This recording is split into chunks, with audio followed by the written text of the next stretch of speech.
like to mention is whether you are using Teams in the desktop app or whether you're using it in the browser, whatever browser that you use.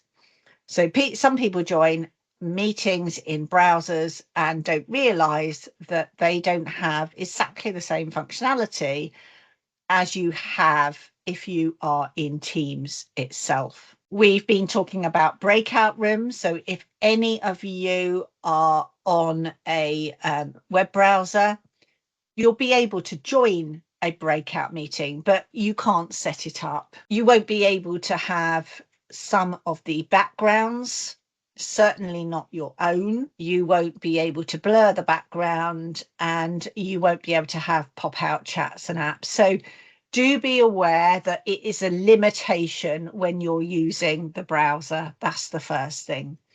So it's always good to explain to people if you are having meetings about that. So when we set up a meeting, we are setting up a Teams meeting and we get a meeting now link with an ID, with a passcode, and you see a tab that says meeting options. At the very bottom of that, we get the option to set up an agenda. So setting the scene, we've decided to set up a meeting. So we go in to our calendar and schedule it. Now, that is really the main topic in my next webinar.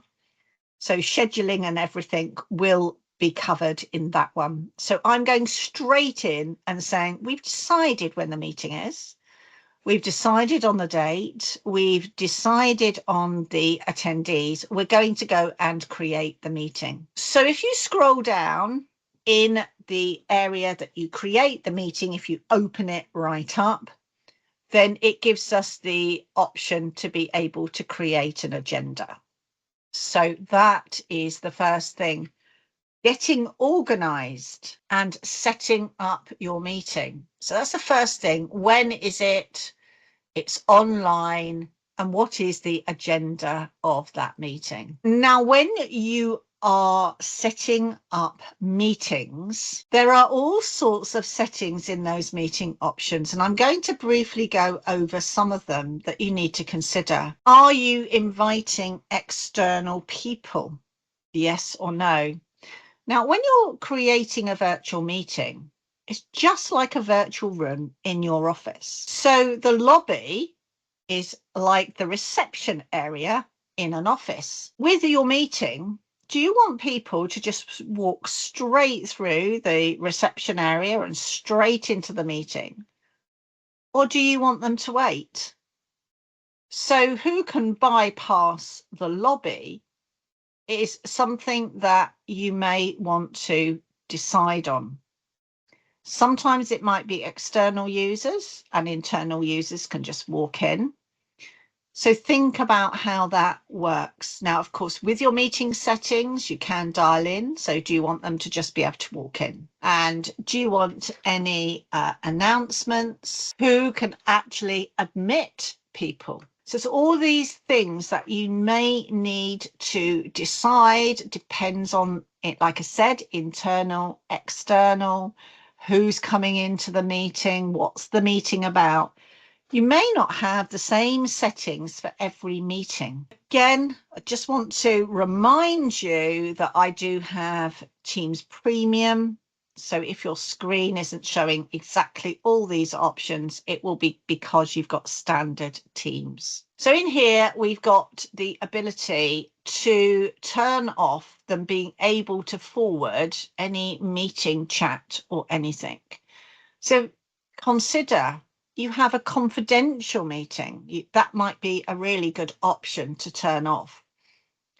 And in a confidential meeting, we can have encryption. We can have end-to-end encryption for that meeting for security. Again, depending on your organization, you can have watermarks. So if it's recorded, the watermarks come up, and things around sharing personal or sensitive data, GDPR, etc.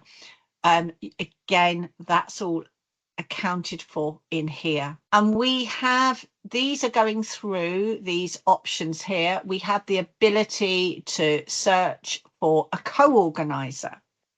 So for example, Phoebe can set up this meeting and I'm a co-organizer, but who can present in that meeting? Now that is to do with sharing screens. And I'm sure most of us have been on a meeting at some point where you go and share your screen and it won't let you. You can change that in the meeting, but obviously if you set those settings up beforehand, it saves having to go and make any changes when you're in the meeting. So there's other options like managing what attendees see.